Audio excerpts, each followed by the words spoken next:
এসো এসো মন্ত্রী এসো, বিজয়ের মিষ্টিমুখ করো। আগে মহারাজ, আমায় সবার আগে কেন? আপনি রাজ্যের মন্ত্রী বলে কথা, মহারাজের পরেই তো আপনার স্থান। রানীর মুখে সুনাম শুনে মন্ত্রী পেলেন সুখ, মিষ্টির লোভে তাই খুলছেন তার মুখ।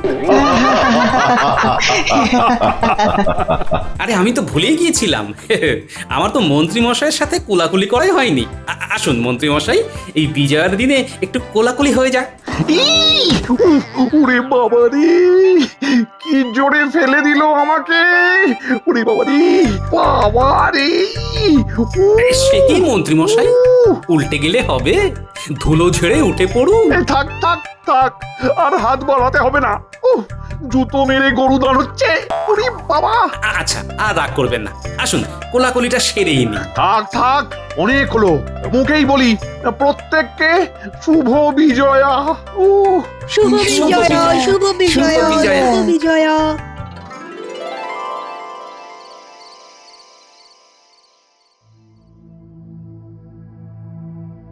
কি গো গিন্নি, তোমার মুখটা এমন ভার ভার কেন? ভালো লাগছে না। হ্যাঁ, ও বুঝেছি, পুজোতে মেয়েটা এবারে এখানে আসতে পারেনি বলে, তাই না? 3 মাস হয়ে গেল মেয়েটাকে দেখিনি। হ্যাঁ আর চিন্তা করো না, তোমায় তো চিঠিতে লিখেছে বিজয়ের পরেও আসছে। হ্যাঁ, কিন্তু কবে যে আসবে? তবে মেয়ে একা এলেই ভালো, জামাইটা এলেই যত ঝুঁকি। অমন করে বলো না, হিরে টুকরো জামাই আমার। সে কিসের টুকরো তা তো কেবল আমিই জানি গিন্নি। যাকে খেতে দাও, খেতে দাও। হ্যাঁ হ্যাঁ দি, এই অনেক রাত হলো, দিদি।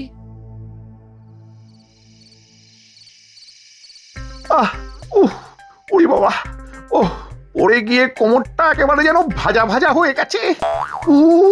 কি ব্যথা গো! গরম ভাত রেঁধেছি, ওই ভাজা দিয়ে চারটি খেয়ে নাও তো দেখি। মস্করা করছো? কি করব বলো বলো, একটা ভাত নাকি মন্ত্রীর হাড় ভেজে দিচ্ছে, তো মস্করা না করে উপায় আছে? অনেক দেখেছি গিন্নি, এবার দেখবে গোপাল মজা।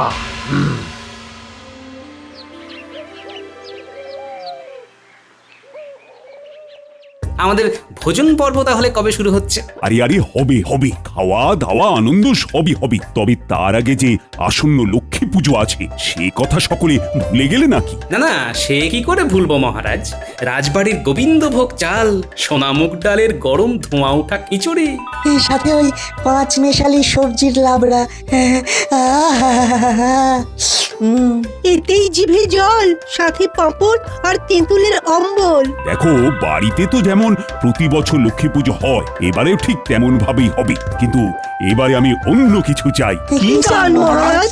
আমি চাই তোমরা প্রত্যেকে এবার ঘরে ঘরে লক্ষ্মী পুজো করো। ওরে বাবা, দুর্গা পূজায় কাপড় জামা কিনে ট্যাগ একেবারে ফাঁকা। তাতে কি হয়েছে? জমানো পয়সায় জমিয়ে পুজো করবে। তুমি যা কিট্টে, তাতে তোমার জমানো অনেক আছে। শোনো, যার বাড়ির পুজো সবচেয়ে অভিনব হবে তাকে আমি পুরস্কার স্বরূপ 2000 মোহর দেব। তাহলে তো কোনো কথাই নেই। আমিও তাহলে এবার পুজো করব।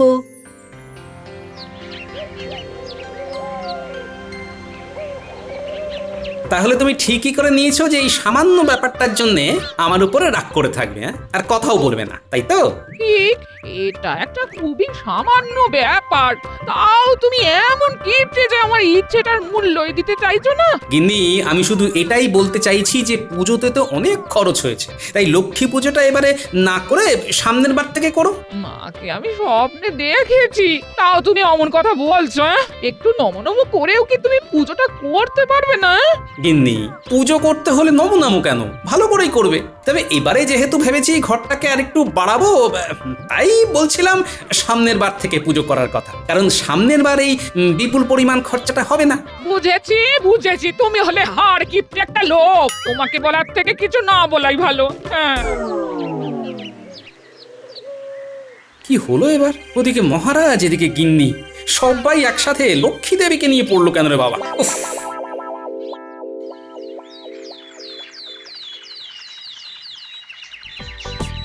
ভজ গৌরাঙ্গ কহ গৌরাঙ্গ, লহ গৌরাঙ্গের নাম রে। আরে ও গোপাল, গোপাল, এত সকালে কোথায় যাচ্ছ?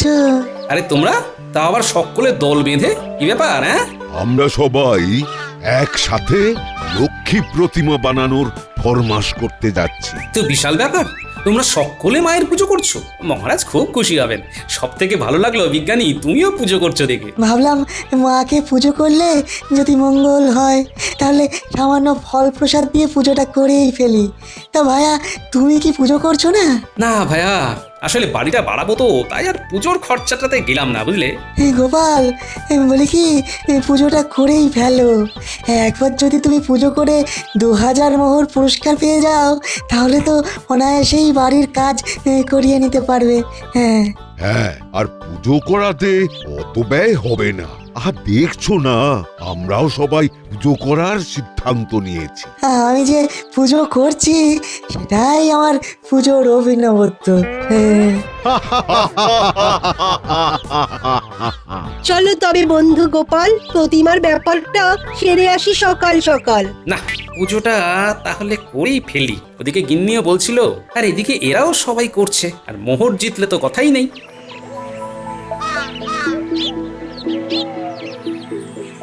আমায় একটা মাঝারি ধরনের লক্ষ্মী প্রতিমা গড়ে দিতে হবে, তোমার ওই বাম দিকের মাঝারি আয়তনের প্রতিমাটির মতো। মুখটা ওই রকম আদলেরই চাইছেন তো? হ্যাঁ হ্যাঁ, বলছি কত মোহর? দেখো আবার বেশি বলো না, যেন কম করে বলো। 100 মোহর, এর চেয়ে কম হবে না। আমায় দেখাও তো দেখি বেশ বড় সড়ো আদলের সুন্দর প্রতিমা, যেটিকে দেখে হবে আমার নিজেরই গরিমা। বেশ, তবে এই দেখুন, কম হবে না, এক দর। তাই গুনে গুনে দিন 500টি মোহর। হ্যাঁ আমাকে দেখাও একদম ছোট্ট প্রতিমা, মোটামুটি 50টি মোহরের মধ্যে। তবে এই দেখুন, একদম ছোট্ট প্রতিমা, 60 মোহর। আমাকে দেখাও তো তোমার হাতে গড়া লক্ষ্মী দেবীর একদম সেরা মূর্তি, সেই আদলেই আমি বানাতে দেবো আমার দেবী মূর্তি। এইবারে গোপালের কি ফুর্তি। ও সাবাস সাবাস গোপাল। সাবাস গোপাল সাবাস। তোমরা যখন উৎসাহ দিলে, ওদিকে গিন্নিও যখন আবদার জুড়েছে, তখন ভাবলাম করছি যখন একদম ঘটা করেই করি। করো করো, ওদিকে খবর পেয়েছি মন্ত্রীও উঠে পড়ে লেগেছে।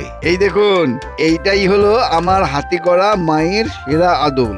মূল্য হলো 800 মোহর। আহা, কি কি অপূর্ব মূর্তি, দেখে দেখে চোখ জুড়িয়ে যায়। সত্যি তাই? আচ্ছা, একদম হুবহু এই আদলেই বানিও, কেমন? আমি বরং তোমায় 700 মোহর অগ্রিম দিয়ে যাচ্ছি, আর 100 মোহর প্রতিমা বাড়িতে পৌঁছানোর পর দেবো। আচ্ছা দাদা।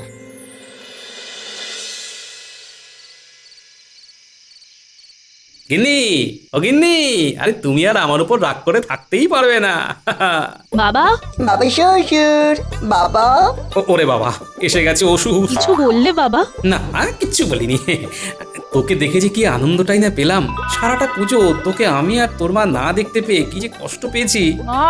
তুই তোর বাবাকে বলে দে আমার দুঃখ কষ্ট সম্পর্কে ওনাকে আর না ভাবলেও চলবে। হ্যাঁ বাবা শ্বশুর, আমাকে দেখে বুঝি আপনি খুশি হননি?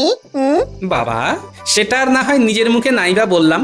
গিন্নি শোনো, এবারে আমাদের বাড়িতেও লক্ষ্মী পুজো হবে। আমি একদম সেরা মৃৎশিল্পীর কাছে সেরা প্রতিমা গড়ার ফরমাইশ করে এসেছি। এত আদিক্ষেতা না করলেও হতো। ওই দেখো, হাঁড়িতে একতাল মাটি রেখেছি, ভেবেছিলাম ওই মাটি দিয়েই প্রতিমা বানাবো। হ্যাঁ বেশ তো, 2 রকমের প্রতিমারই পুজো হবে আমার বাড়িতে, কি আছে? তাছাড়া মহারাজ বলেছেন আমাদের সকল সভাসদকে পুজো করতে। তার ভিতরে যে সভাসদের পুজোর মধ্যে উনি নতুনত্ব খুঁজে পাবেন, তাকে তিনি 2000 মোহর পুরস্কার দেবেন। গিন্নি, বাবা, কার কাছে ঠাকুর বানাতে দিলে? নিতাই শিল্পীর কাছে রে মা, কৃষ্ণনগরের সেরা মৃৎশিল্পী। বাবা আমার না খিদে পেয়েছে, কিছু তেলে ভাজা আনার না? বাবা, তুমিও তো এ বাড়ির জামাই, তাই বুড়ো শ্বশুরটাকে না খাটিয়ে তুমি নিজে গিয়েও তো তেলে ভাজা এনে আমাদের সকলকে খাওয়াতে পারো। নিজেকে এত দূর বয়ে আনলাম হলো না, আবার এখন তেলে ভাজা বয়ে আনতে হবে? ধুর, ভালো লাগে না। শুভ বিজয়া বাবা, এসো প্রণাম করি। আয় আয়, বুকে আয় মা, বুকে আয়। এই তেলে ভাজা আনতে গিয়ে কত দেরি হয়ে গেল, রাত হয়ে গেল। বাবা, হাট কি কম দূর? গিন্নি, ও গিন্নি, দরজা খোলো, আর দাঁড়াতে পারি না, আরে মাথা ঘুরছে গো, খোলো খোলো, দরজা খোলো গিন্নি।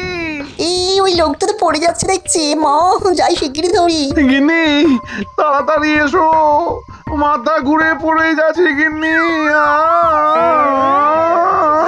না না, আপনি পড়েননি, আমি ধরে নিয়েছি, ভয় নেই। এই কে বাবা তুমি? কে? আরে আরে, চেনা চেনা লাগছে তোমায়। তুমি কি আরে মন্ত্রীমশাই, আসলে অন্ধকারে বুঝিনি, চেনা তো লাগবেই। আমি হলাম গোপালের জামাই। আসলে হাটের দিকে তেলে ভাজা কিনতে গিয়েছিলাম তো, এদিককার দোকানে পাইনি। ও ও তাই বলি, তুমি ওই হতচ্ছাড়াটার জামাই। আমি গিয়েছিলাম বৈদ্যর বাড়িতে, তোমার শ্বশুর মশাই আমায় এমন ধাক্কা দিয়েছে যে সারা গায়ে পড়ে যাওয়ার ফলে অসহ্য ব্যথাও হয়েছে গো, অসহ্য ব্যথা। কি আর বলি, বাবা শ্বশুরটা ওরকমই। দেখুন না, আমি জামাই, এদিকে আমাকে কিনা দোকানে পাঠিয়েছে। কি অবস্থা বলুন তো? ও তা কতদিন আছো এখানে? শুনলাম বাবা শ্বশুর লক্ষ্মী পুজো করবেন, তাই ভাবছি কম করে মাসখানেক। কি কি বললে? গোপাল পুজো করবি? তাই কি শুনলাম, ঠাকুরও করতে দিয়ে এসেছেন। এই দাঁড়াও দাঁড়াও দাঁড়াও, ব্যাপারটা জানতে হবে আমায়। তবে তবে এখন হবে না, রাত হয়ে গিয়েছে। কালকে একবার সময় করে সকালের দিকে আমার বাড়ি এসো, বুঝলে? তোমার শ্বশুরকে জব্দ করব। হ্যাঁ, ওনাকে জব্দ করতে আমি এক পায়ে রাজি। চলে আসবো। তা আপনি এখন ঠিক আছেন তো? হ্যাঁ হ্যাঁ, এখন এখন ঠিক আছি। ও তখন তখন একটু মাথাটা ঘুরে গেছিল। এখন এখন যাও। হ্যাঁ, কালকে দেখা হচ্ছে তাহলে। হ্যাঁ, কালকে। তাহলে বাবা তুমি বলছো নিতাই পটোর হাতে গড়া প্রতিমাই সেরা? হ্যাঁ মা, আমার যে কি আনন্দ হচ্ছে। আমার ঘরে লক্ষ্মী পুজোর সময় জীবন্ত এবং মাটির 2 প্রতিমাই থাকবে, আর তার সাথে তোর মা মানে আমার সংসারের অন্নপূর্ণা উপস্থিত থাকবে। আর বাবা, আপনি আপনার বাবার জীবনের কথা বেমালুম ভুলে গেলেন। ও, তুমি এসে গেছো? তা এত দেরি হলো কেন বাবা? হাটে গিয়েছিলাম, এখানকার দোকানে তেল ভাজা পাইনি যে। আহা বাছা, এই খুব কষ্ট হলো বলো। আহারে, তাই একটু হলো বই কি শাশুড়িমা, তবে ভালো মন্দ পেটে পড়লে সব ক্লান্তি জুড়িয়ে যাবে। এই যে এই বলি, কালকে ভালো পরিমাণে পাঁঠার মাংস, কাতলা আর ইলিশ মাছ এনে রেখো, বাবা জীবনকে রেঁধে খাওয়াবো। হ্যাঁ, চিন্তা নেই, সব এনে দেবো।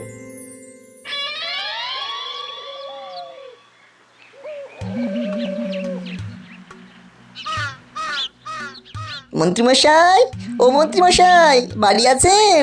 ও জামাই, এসে গিয়েছো? বেশ বেশ বেশ, আসো আসো আসো, ভিতরে আসো। হ্যাঁ হ্যাঁ, বলো বলো, কি খবর বলো। আগে বাবা শ্বশুর পুজো করছেন, আর নিতাই নামে কোন এক পটো আছে নাকি এই গ্রামে, তার কাছেই ঠাকুর করার ফরমাইশ করে এসেছেন। নিতাই পটোর কাছে? সে কি? সে তো ওই কৃষ্ণনগরের সব থেকে সেরা প্রতিমা শিল্পী। বেশ বেশ বেশ, তাহলে তাহলে এক্ষুনি যেতে হচ্ছে তার কাছে। গোপালকে কিছুতেই তার হাতে গড়া প্রতিমা বাড়িতে নিয়ে যেতে দেওয়া যাবে না।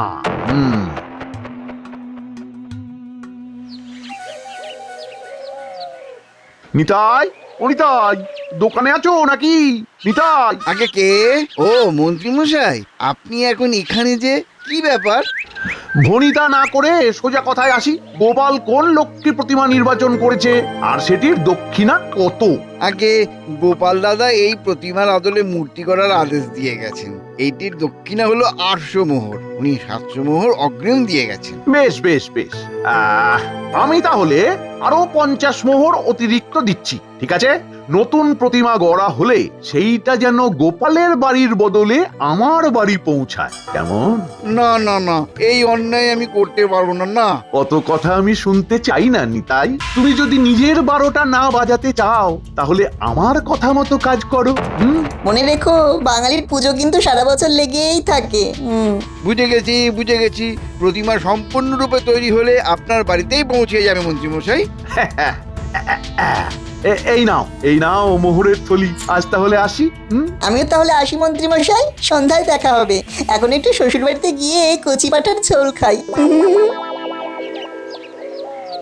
দাদু, তোমার সাথে শহরে গিয়ে বেশ ভালোই লাগলো। শহরে গেলে কত বড় বড় বাড়ি গাড়ি দেখতে পাওয়া যায়। হ্যাঁ, ওই জন্যই তো তোদের নিয়ে গেলাম। এই গুলটে, এখনো তো হাতে একটু সময় আছে। ওই গাছের পিছনে ফাঁকা জায়গায় একটু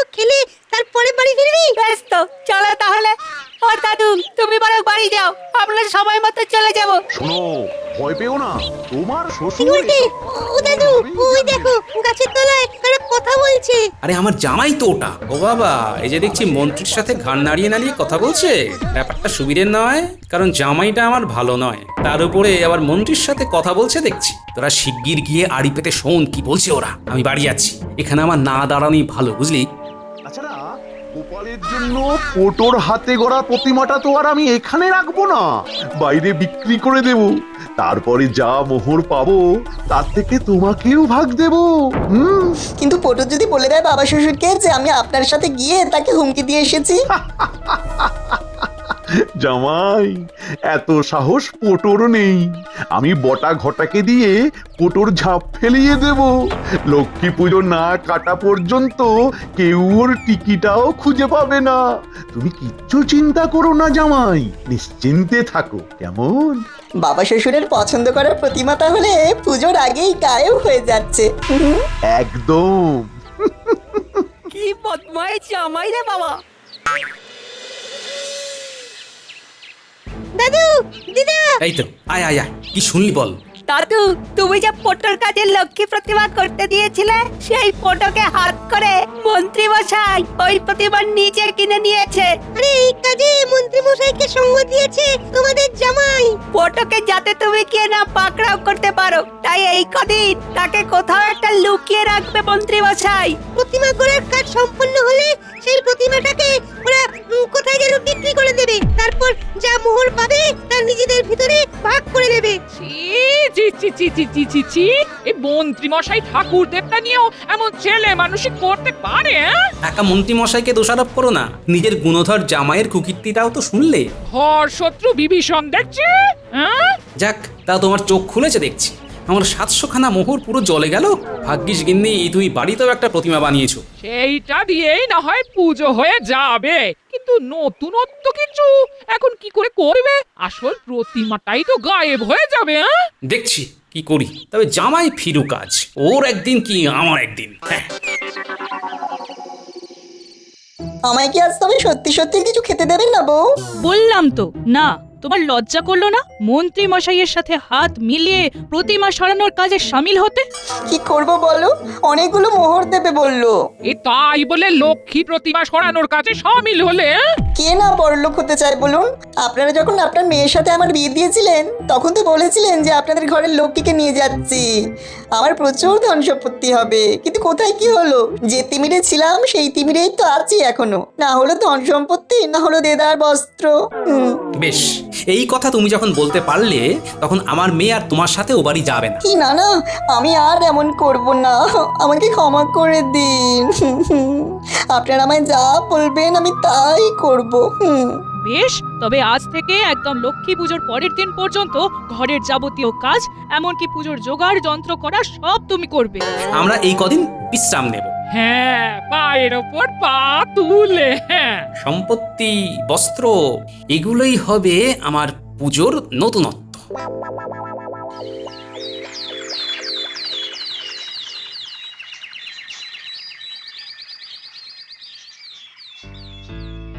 বাহ বাহ মন্ত্রী মশাই, অপূর্ব হয়েছে আপনার লক্ষ্মী প্রতিমা। খিচুড়িটাও অসাধারণ। মহারাজ, তাহলে এখনো পর্যন্ত সবার থেকে আমি এগিয়ে তো মহারাজ? এগোনো পেছনোর ব্যাপারটা মাথা থেকে ঝেড়ে ফেলুন মন্ত্রী মশাই। এটাই ভাবুন যে আপনারা কি সুন্দর আমাদের এক কথাতেই কেমন পুজো করলেন। চলুন তাহলে সবাই এবারে গোপালের বাড়ি যাই।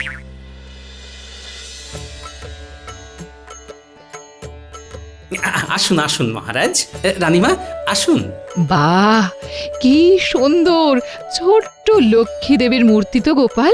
বাহ, এই মূর্তি আমার স্ত্রী নিজের হাতে গড়েছে রানীমা। হ্যাঁ, অসাধারণ।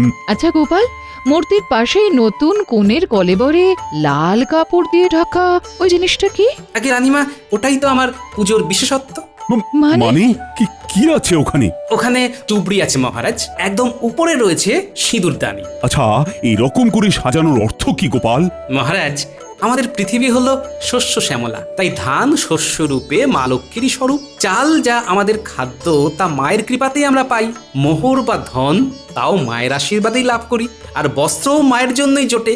সুতরাং মায়ের পুজোতে তাই আমাদের জীবনের এই 4টে অপরিহার্য জিনিসকে আমি একসাথে সাজিয়ে রেখেছি মহারাজ। অপূর্ব অপূর্ব। অপূর্ব। না, গোপালের পুজোই সব থেকে অভিনব পুজো, আর কোনো সংশয় নেই। মহারাজ, গোপালকে এবারের পুরস্কারটা তুলে দিন। এই মহারাজ, রানীমা রানীমা, আমার পুজোটাই সব থেকে সেরা ছিল, একবার ভেবে দেখুন। যাও মন্ত্রী যাও, তুমি বরং বাইরে গিয়ে কপাল চাপড়াও। মন্ত্রীমশাই, আমাকে হারানোর জন্যে আপনাকে আরো আরো বুদ্ধিধর হতে হবে। শুধুমাত্র একে তাকে ভয় দেখিয়ে, গুম করে, এটা সেটা চুরি করে আপনি পার পাবেন না। চুরি করেও কিছু লাভ হলো না, তাহলে এরপরে কি ডাকাতি করবো নাকি? বাড়িতে মনে হয় আজ পুরস্কার জিতিনি বলে বউ খেতেও দেবে না। যাক, গোপালের বাড়িতেই বরং দুটো খেয়ে নি।